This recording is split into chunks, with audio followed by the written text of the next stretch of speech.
Hey everyone, welcome to our new and improved podcast, Adoption and Beyond. My name is Nicole Fowler. I am the Director of Social Services at Adoptions from the Heart and your co-host for this podcast. Take it away, Elise. Hi, everyone. My name is Elise White. I'm the Social Service Program Manager at Adoptions from the Heart and the other co-host of this podcast. So last month, we actually took some time off to rethink our podcast, and we want to make this the best way to represent what we do and share information and educate others. So this is why we decided not only change the name of the podcast, but also the structure. And you'll be hearing a lot more from our producer, Myra, as well. We're so happy to have you all joining us on this new adventure. The first change on our podcast is we're now on video. Hi, everyone. You can all now watch us on YouTube and Spotify video podcasts. If video is not your thing, you can continue to listen to us anywhere you listen to your favorite podcasts. In addition to having discussions with our guests, we will also have segments where we will bring you the news and topics happening in the world of adoption, answer adoption questions, and give some advice as social workers in the field of adoption. So it's just more conversation based. We'll have a lot of extra content instead of where Elise and I can have conversations with Myra as well before and after our guest segments. If anyone wants any adoption questions answered, please make sure to subscribe to our YouTube channel and leave your questions there in the comments. You can also message your questions to us at Adoptions from the Heart on Instagram or Facebook, and we can answer them in future episodes. All right. On this episode of the podcast, we have invited 3 adoptees who are adoption counselors or social workers at Adoptions from the Heart. First, we have Jackie Zausner, and Jackie was adopted domestically through AFTH's Cherry Hill office, where she actually works now. Welcome, Jackie. Hello. Yes. Thank you for having me. Thank you for being here. We also have Emily Smith, who was adopted internationally through AFTH's Russia program. Hi, Emily. Hi. It's a pleasure to be here. Thank you for coming. And finally, we have Christian as well, who was adopted transracially from Chile. Welcome to our podcast, Christian. Hey, thank you for having me. Before we get started with our discussion with our fellow social workers, we have our first segment of this episode, which is called What's Buzzing. This is a time where we bring you news or things happening around the world of adoption. Myra, can you tell us what we have today? Yes. Hi, everyone. My name is Myra, and I am the producer of Adoption and Beyond. And so happy to be here. So you guys will now see me a little bit more during these segments. I just want to start this segment with bringing you guys some news. So the first news that I have is, I don't know if you guys watch Blue Bloods, but I do, and I love that show. But it's a show about cops and stuff. But anyway, so Blue Bloods, the actress Vanessa Ray and her husband adopted a baby boy this past November, and she had an interview with People magazine where she spoke about her experience. I mean, I wouldn't be bringing you this just if it was someone just adopting a baby, but what stuck out to me about this story was that she spoke about how, although it took them like a year to be able to get in the books and start the adoption process, they were actually picking 3 weeks. So they only waited 3 weeks to have their baby. And she, of course, talks about how crazy this was and how amazing it was that experience. But first of all, I wanted to know, as social workers, what's your opinion about like famous people or actors coming in, and do you think they're treated the same way when they're adopting a baby? Say that I think everyone has the right to adopt if that's something that they want for themselves and their family. In terms of being treated differently, my hope would be that they're not. I can't speak from experience. I've never worked with somebody who's famous. I know myself that I would hope to treat them the same way. They should be going through the same exact process. But of course, I think we all can expect that they'd have a shorter wait time than somebody that's not famous. Their face is out there in the world. Somebody recognizes them. They probably think that's a great life that person can provide with different experiences than the average person. So I understand why their wait time would likely be shorter, but certainly the hope would be that in terms of the agency, they're not being treated or favored any differently. Yeah. And do you guys think that having a 3 weeks of waiting is a realistic timeline for any other prospective adoptive parent? I think it is, just because I've seen families picked the day they go into the books. And what we say is, we don't do the matching here. So I did read this article because I wanted to learn a bit more about their adoption process, and they were chosen by an expectant parent. So if there's matching still going on in other agencies, I'm not sure. That's an old school way of doing adoption, unless somebody doesn't want to pick a family. And then there's a process to that. But I would hope that a social worker isn't like doing the matching with here, but it didn't seem like the case in this adoption, which I was happy for. I hope that they honor openness. I think that sometimes with famous people, they may protect their confidentiality a bit more, but they're a part of the somebody picks you because they recognize you too. So I would hope they would honor any openness that the expectant parent is looking for, but also that their child needs growing up. But I hesitate to say it's not a realistic time frame because you don't want a family to go in the books and then be like, oh, it's going to be a year. We got, we'll be ready in a year. And so we want you to go in ready that day without the, expectation of it being that day, but emotionally, physically, everything ready that day. And something in this Financially, financially. have everything ready. And I think it's Yes. safe to say it's not the norm, certainly. While you can expect it and hope for it, we will say it's not the norm. Yes, Yeah. absolutely. And, people that think about average wait times, but it's just such a complicated situation and you're being chosen by somebody who we don't know and we don't know how long that's going to take. And so I agree completely with that. So be ready when you go in, but that's not, the realistic expectation for everybody. But I hope they're not treated differently to answer that question. I agree with everything you guys are saying. And I am actually glad when I read the article that they went through an agency and that it was a process that it was actually, it seemed like that it was fair. So I don't know if you guys were here for when Angelina Jolie adopted through AFTH, but I know that from working at AFTH, I know the process is not different if you are a famous person. I don't know if you guys can talk a little bit about how the process works and how we make sure as an agency that everyone is treated equally. Like we have counseled before, we are finding families for children, not children for families. Um, so it's a focus on that, and everybody is treated the same. Adoptive families can give us as much can be as open as they want or as more conservative with what they are looking for and what they're comfortable with in terms of different circumstances surrounding pregnancy and childhood. So it just works out that the more open you are, the more exposure you have, the likelier you are to be chosen faster. And I appreciate that Adoptions from the Heart worked with somebody famous before, and she went through the same process as everyone else. And I wanted to say that she adopted internationally through Vietnam, and we don't have that program anymore. But I just wanted to bring her case up because that's someone that I know we worked with in the past. But awesome, thank you guys so much for your insight on this article, and let's just move to the next one. We're gonna move on to our second news of the day. This news, I would like our guest speakers to join the conversation. And since you are adoptees, I would like you guys to have some feedback on what you think about this. This is something that happened in January, and there was a bill that is trying to get passed in Virginia to ensure that Virginia-born adoptees have the right to request and obtain their own birth certificate.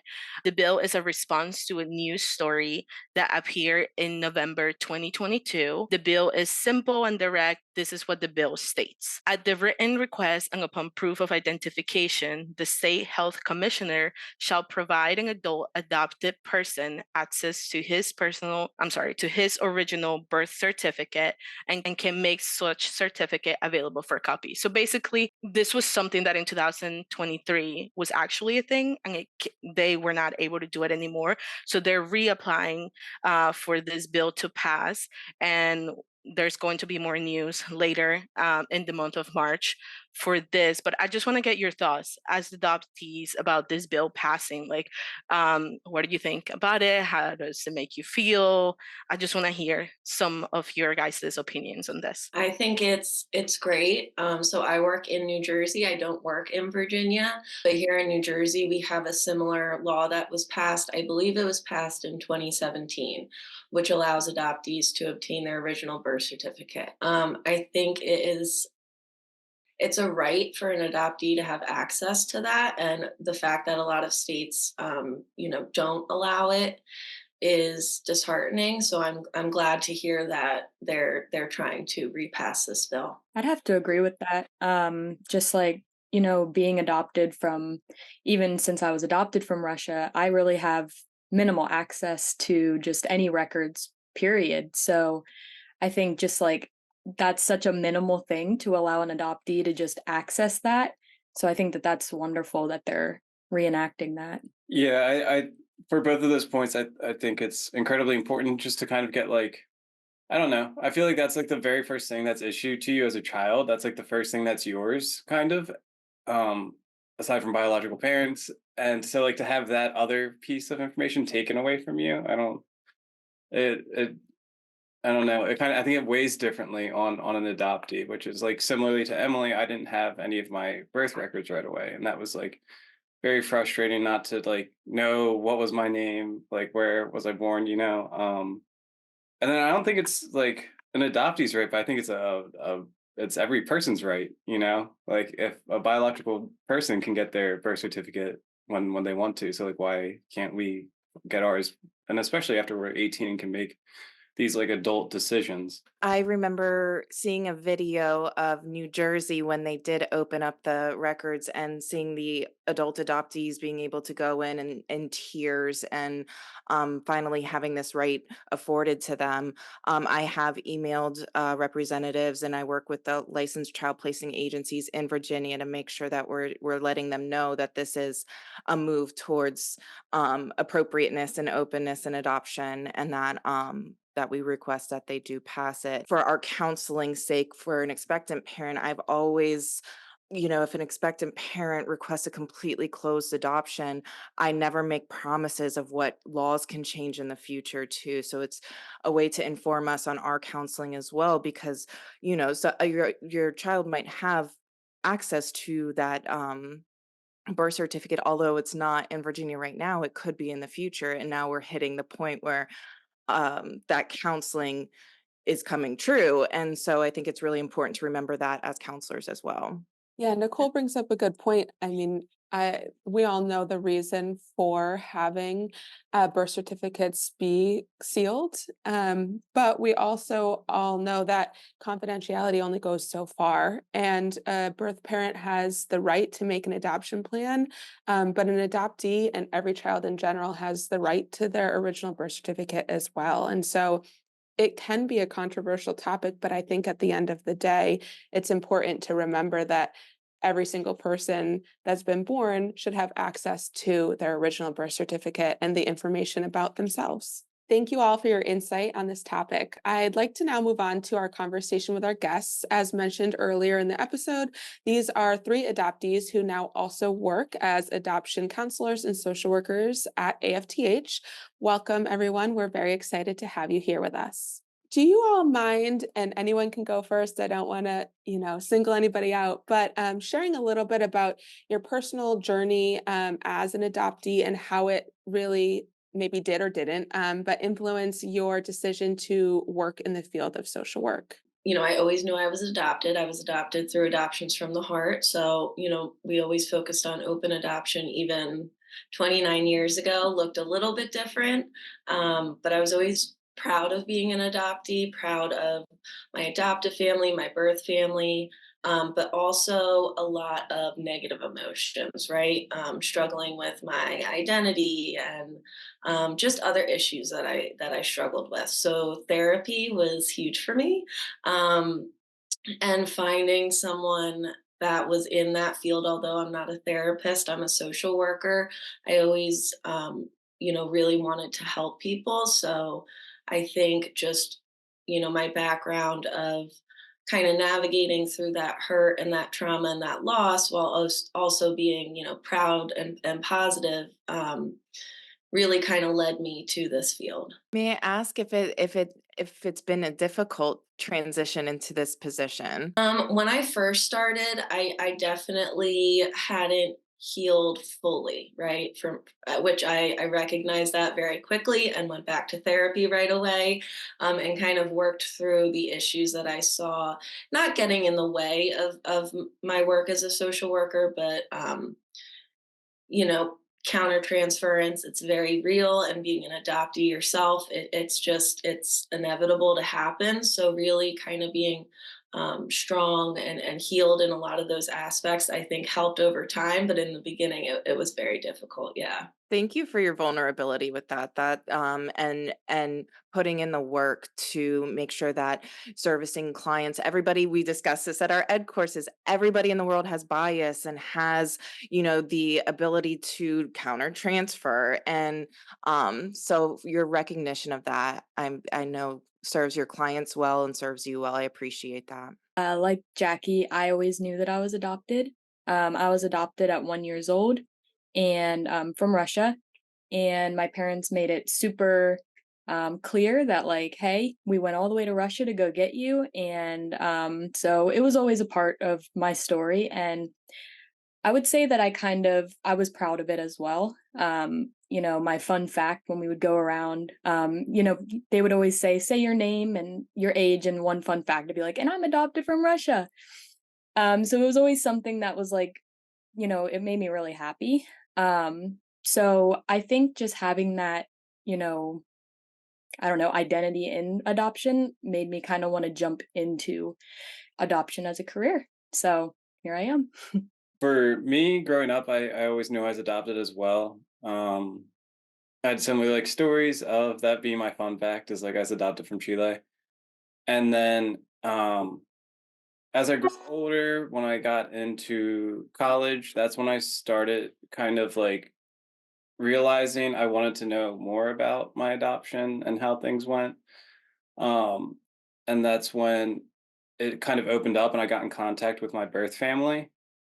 Um, Also during that time was like a big time when I started getting more into like drugs and alcohol, and that kind of all fueled this like identity crisis I was having at the time. So I also like started going to therapy during that time, and it was the first time I had somebody acknowledge that my adoption was like traumatizing, even though like my story was like kind of like it went well, and like I grew up in a good household and everything. But to have that validation made me feel more comfortable to like open up and start seeking more help. And through that help, I was had like the fortune of like being able to like help other people, whether they're in recovery or if they were adoptees. And I saw a lot of that being like a similar point of adoptees in recovery, and that was kind of like a alarming number or like rate.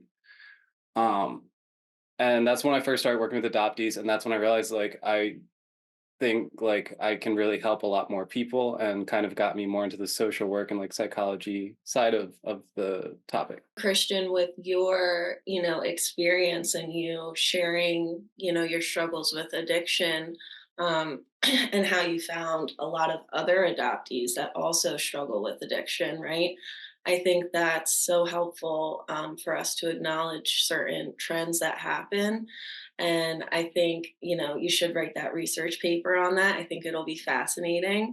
But just acknowledging, right, that for the majority of our stories, we're coming from a place of love. We didn't really go through, an immense trauma where there was like, severe neglect or abuse, right? So from the outside looking in, it's like, oh, you should be proud, you should be happy. And that's how you live most of your life, right?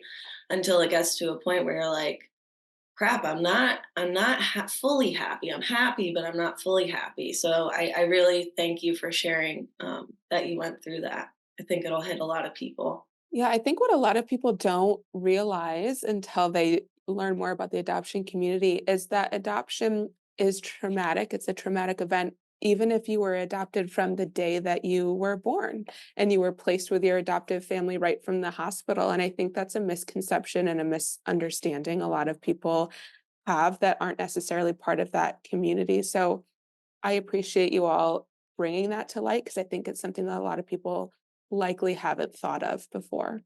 I have a question for you all that I just kind of thought of when you were all speaking, in that obviously Adoptions from the Heart is an open adoption agency, but that's not something that all of our birth parents want. It's also, unfortunately, not something all of our adoptive parents have always wanted. And my question for you all is because I get very frustrated when I'm working with, an adoptive family that's not keeping their promises, having the visits that they said that they might have. Um, is that a little harder for you all, having the experience that you all have? And if so, how do you navigate those emotions? Because it can be very easy to get frustrated It in pisses those me times. off. Yeah. It pisses Okay. me off. It Yeah. does. It's like there's so much research out there on how beneficial it is. And it's a sense of betrayal to your child, right? So when I have, obviously, if birth parent, I can respect it. My birth parents, they did not, want openness. When I was 18, I was able to reconnect with them. So if it's a birth parent or expectant parent decision, totally respect that, right?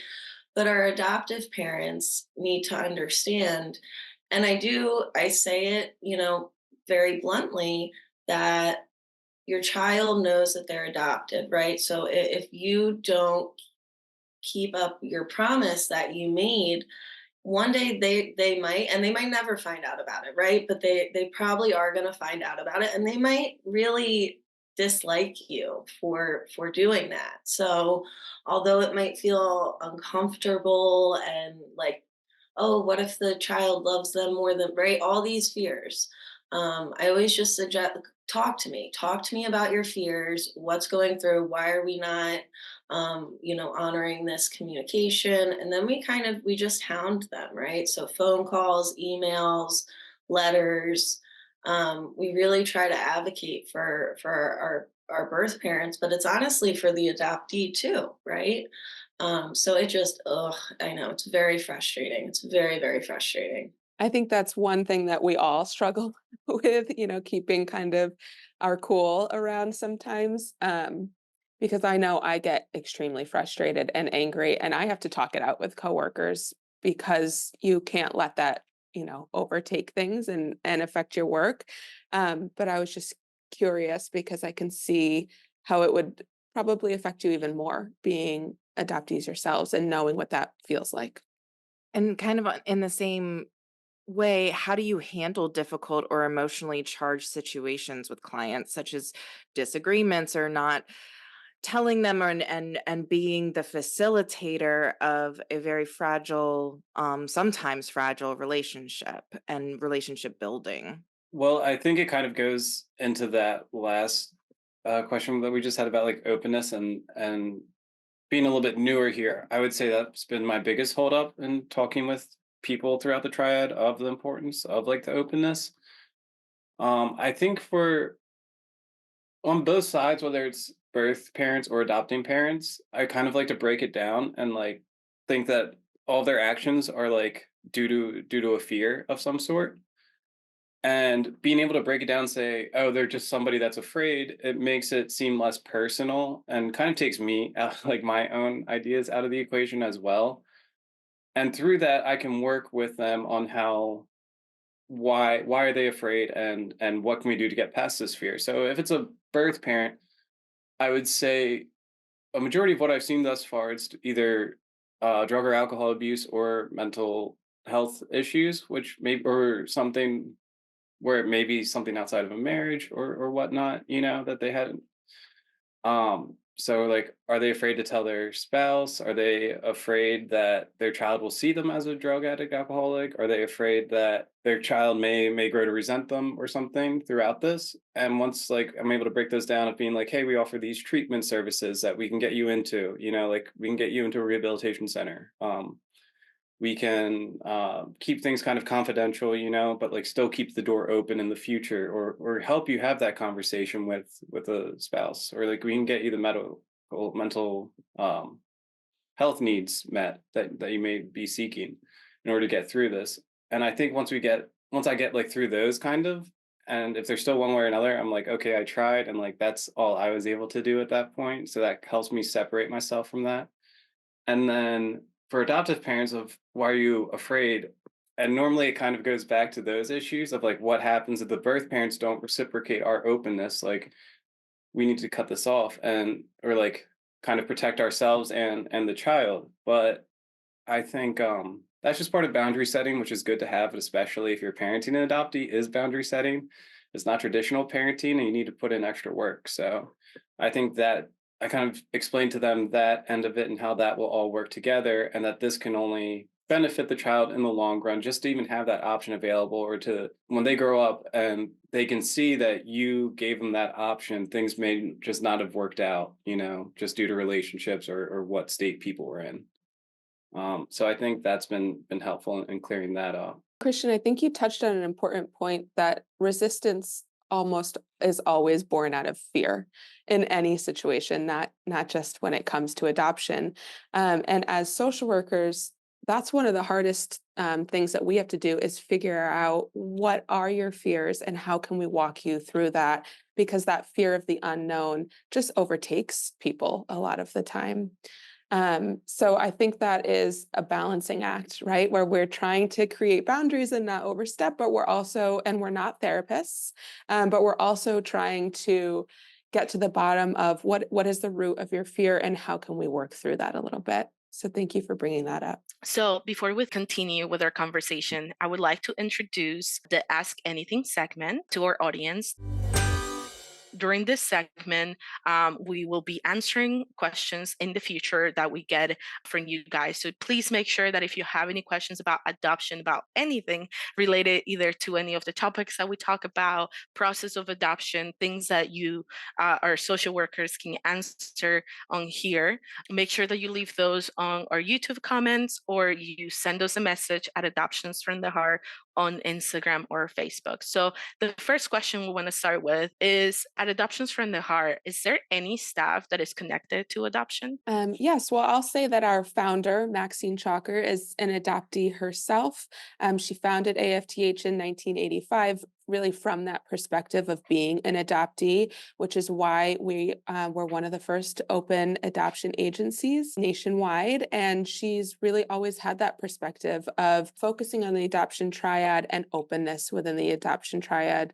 That's really what our agency was built on and founded on. And we find that really empowering for ourselves and our staff, and I think the people that work with us as well. Yes, and in addition, we have adoptive parents and adult adoptees, and even birth parents that work with us, one in our office and one on our board. So to have that perspective, I hope it shows our values and our morals here at Adoptions from the Heart, and we expect nothing less from anybody that we work with. Yeah, we're proud of that. Well, thank you guys. Let's get back to our conversation. I think one of the most challenging aspects of social work in general is finding work-life balance and self-care, finding A, time for that, and B, what is self-care for each person. Um, I know for me, our job is really demanding, and then I come home to a really demanding baby who I love more than anything, but my day is full, and to find time for self-care is challenging. How do you all go about doing that? I think I always have like a plan, but following through with that plan is difficult, right? Like Yeah. you said, a very demanding job. It's me and Katie over here in Cherry Hill. So we do, alternate, weekends, but you're always on call, right? So I think in the beginning, when I first started working here, I had no balance. I'm Yeah. going to be very honest. I put my whole focus on the job, on my clients, but now really just kind of pulling back a little bit more. So once it's 5 o'clock, it's 5 o'clock, right? So I'm not going to be checking my emails constantly, which I would do before, and then I would answer them. And it's just setting up this precedent that isn't attainable, right? Because I was starting to get burnt out. Like even during the day at work, sometimes I'll ask my supervisor, hey, can I just go for a short, like 5 minute walk around the block? And he's like, sure. So walking is huge for me. And then I've started going back to the gym, but we'll see how that goes.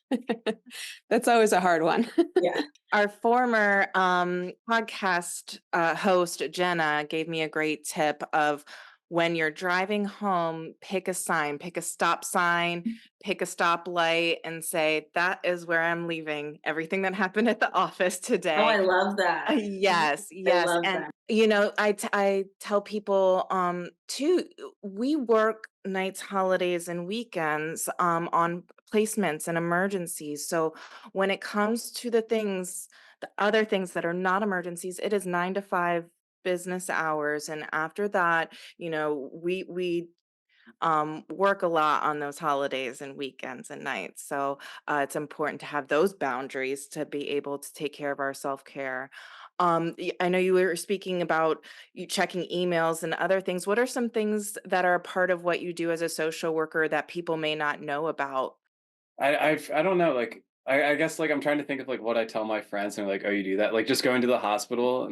What was it, Sunday? I just had a placement or 2 Sundays ago. And I was like, oh, I got called in, like I was at the hospital all day. And they're like, what were you doing there? And I just walking this birth mother through kind of how they wanted their plan to look. I sat with her and like looked through a bunch of profiles with her. And I feel like a majority of like the paperwork can be a lot of times if you sit down and do it all at once, but I think a majority of my time is spent just talking with them, getting to know them. I like just getting to know who they are to begin with before I start digging into what their adoption part of the story is. That way I can kind of gauge on where they're at. If they're open, they can start feeling more comfortable with me. I like sharing stuff about myself. So that way it really shows that we're people first and we're not social workers necessarily, you know? Um, and I think that's gone hand in hand with like helping me prioritize like self-care and like work-life balance where it's I don't know, once I get out of that hospital and I'm done for the day, like I'm done for the day. I've been like a big fan of that, and especially since it's like emotionally demanding. I reach out to my when I feel exhausted here, I reach out to my birth family. Because I think a lot of like the toll that this job takes on me makes me think about my adoption and like connectivity. And so when I reach out to them, like I just feel better. Even like I'll just ask like how they're doing and check in. And I think that's been a big part of like that work-life balance as well. Thank you, Christian. I think people don't always realize how personal this job can get, that we are often sitting in a hospital room with a woman who's just had a baby. That's the most personal time in somebody's life that we often are a part of by request. And it's really hard to not bring that home and not to think about that person for the next, several days until you see them again and think about their situation. And that can be really hard and really challenging. I was just going to mention that one thing that, we've been doing a lot more of these days, that not everybody necessarily expects a social worker to do, is we run around all day long to doctors' offices and clinics and, any place that might be relevant to adoption. And we just sit down or just hand out paperwork. I recently got to sit down with a couple places and just like, because they were a little bit curious, like, hey, we don't really get to talk much. Like, so say we do get someone that's interested in making an adoption plan, like, what do we do? And I'm like, so of course we got to finally sit down and have that discussion. But really, as a social worker, like, you don't really think about that whole outreach aspect, more as, we're the ones typically people come to us, like, we're the helper.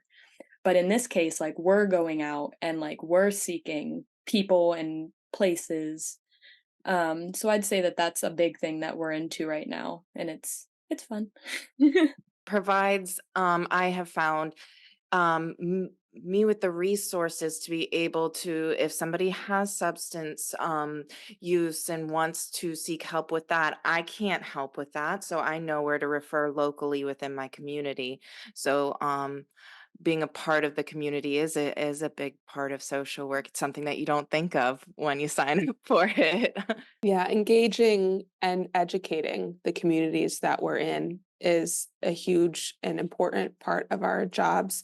That you're right. I don't think a lot of our clients or people in general really realize that we're doing uh, weekly these days, that we're out there on the ground meeting people in person, like you said, Planned Parenthoods and hospitals, and we're going into these places to make sure that our resources are available to people that may need it in the future, and that's important, to be able to give people access when they might need it. Do any of you have experience, I guess, I think we all do, with difficult situations or emotionally charged situations with clients, and how you deal with that, because it's really hard to not let our own emotions, wrap up in those situations. And this is a really personal process, and it's hard for people to not let their emotions get the best of them sometimes. How do you all handle challenging circumstances or clients in these situations? So just last week, we had an expecting mom, who actually I believe just recently did have her baby.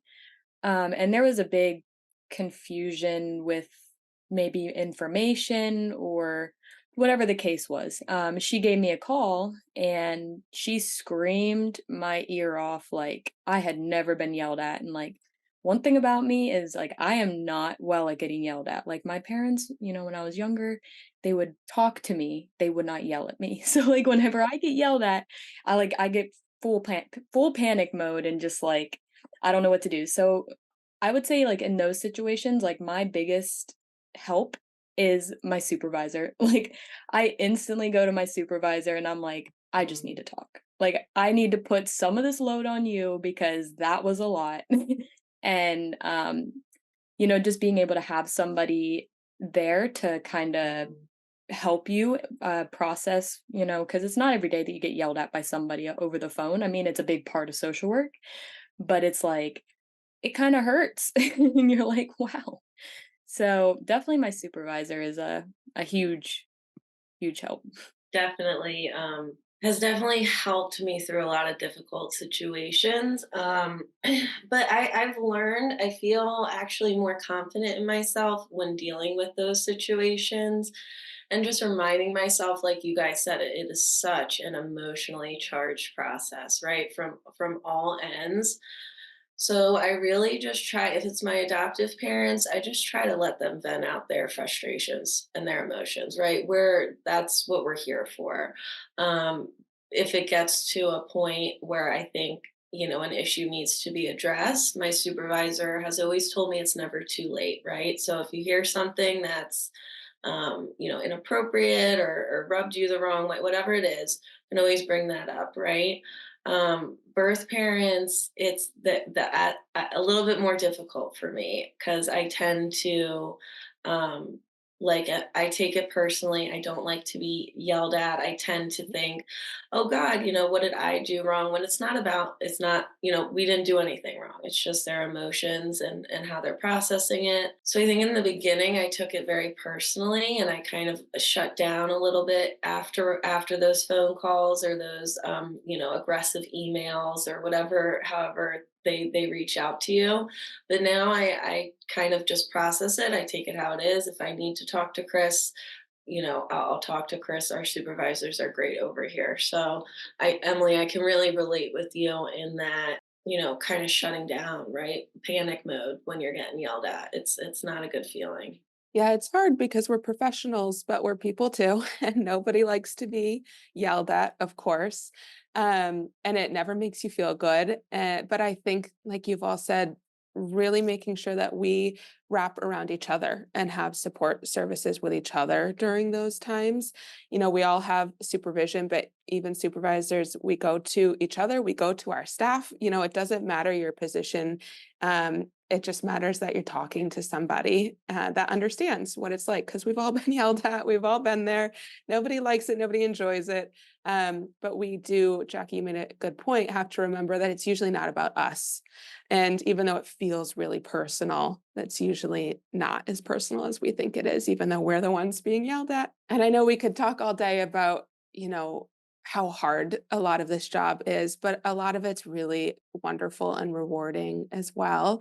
And that looks different for everyone. So what do you all consider a good day or a win in your book? I'd say this is going to be difficult, right? Because it might not necessarily be a win for the adoptive parents or for the like when whatever is best for the child happens, whether it's a baby or an older child, whatever is best for that child happens, that's a win for me. Now, navigating the difficult emotions for whichever side of the triad that affects, we'll handle that when we handle that.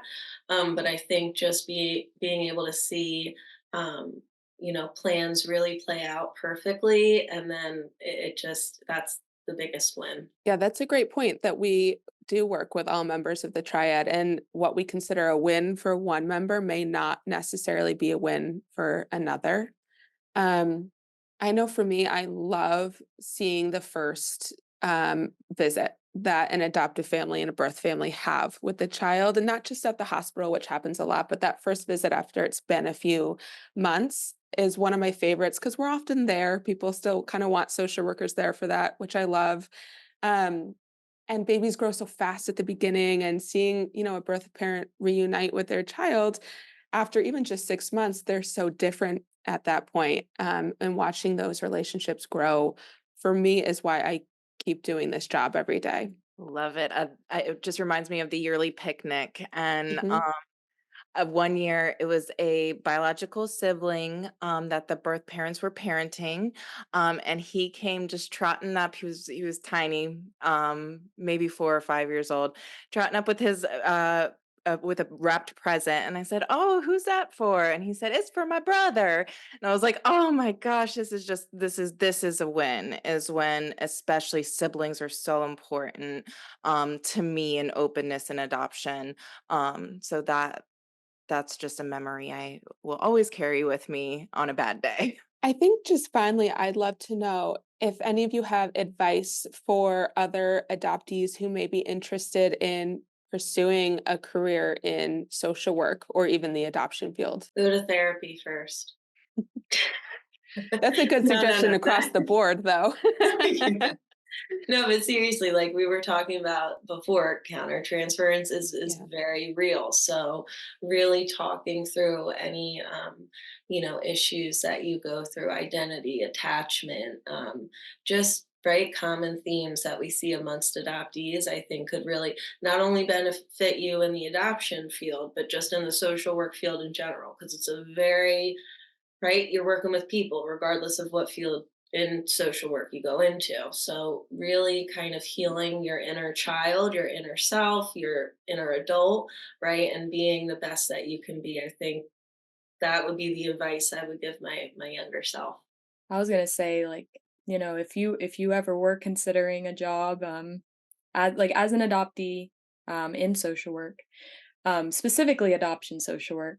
I mean, I would say that it took me at least like 3 months or more, to every time I walked in the hospital and saw the baby, I'd be like, that was me. Like, wow, that was me. And like, what is this child's life going to look like? And like, it took me a long time to kind of process that. Like, this is the first time I'm seeing a child that is to be adopted that wasn't me.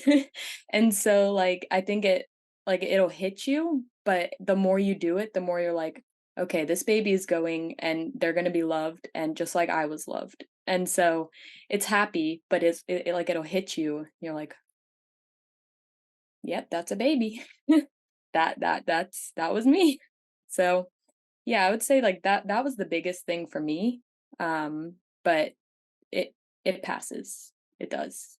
I was thinking the same things, Jackie, with the therapy. I would say though, being a male in social work, specifically with adoption, just like reading up on just like overall women's rights stuff, making sure you're being like a total like ally for all this and understanding the stuff that you don't understand. I'll never know what it's like to give birth. I'll never kind of understand the position that a lot of these women who are giving birth are in and like what brought them to there. And I think that's been my biggest help so far is kind of going into this like counseling sessions and being able to be like you experience something I'll never experience, so like it leaves the floor open. And I think it really helps the people we work with not feel judged or anything and kind of open up to me, because that was kind of a big fear I had again as a male adoptee social worker, thinking that like I don't know, I might be like discredited or something. So I think doing your homework and your research before you get into this field is like your biggest asset. Thank you for sharing and recognizing anything that you're coming in with, and that's what we can talk out and talk therapy. And that's for anybody. And at Adoptions from the Heart, we're so grateful to work with all members of the adoption triad as co-workers. A lot of times we adoptive parents are more common to come join us as social workers, and we're so grateful for you all for your vulnerability and sharing with us what it is like to be an adult adoptee and be able to share with families, the highs and lows of that. So we really appreciate your vulnerability and sharing. And I was wondering if Jackie and Christian, you could talk a little bit about, just tell our listeners or viewers about your support group that you've started. Yeah, so we started this really great support group, and I think it's a great opportunity for a lot of adoptees. And I feel like we're kind of running it as like an open forum type deal where it's a good place for adoptees to kind of vent and maybe like take some ideas from others and check in and see how they're feeling. Because I know for myself, I think this would include Jackie as well, just like the feeling of validation or like the idea of not having our feelings validated at a young age was something that we both kind of struggled with or may have bothered us. Again, sorry, Jackie, if I'm speaking for you. No, um, you're doing great. but to have that open area and that open forum and realize, while other people are going through the same thing as me, I know in my process, that was the biggest help I had into getting help and staying with getting help. So yeah, we run normally every second Tuesday. I know we have a few dates that are mixed up in the future, but I believe everything's updated on the website. Our youngest person we have in there is 15. I think I'm 28, so I'll be in there too if there's any older people that are looking to join, and both for men and women. And anybody that may not identify as either. Um, so I think I don't know. It's just a great place. Come hang out for an hour. Get everything out on the table. Things that you may not be able to tell your parents. Things you may be afraid to tell your parents. This isn't affiliated with them at all. So it's just a nice safe space to talk.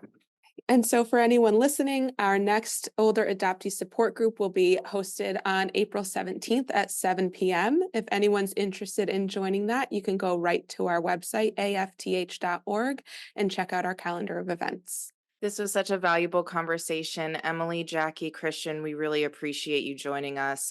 As we tell our adoptive parents in the ed course, these are your kids all grown up, and it's easy to think of things when a child's a baby, but we have to hear the joys and the challenges that come along, as uncomfortable as it can make us.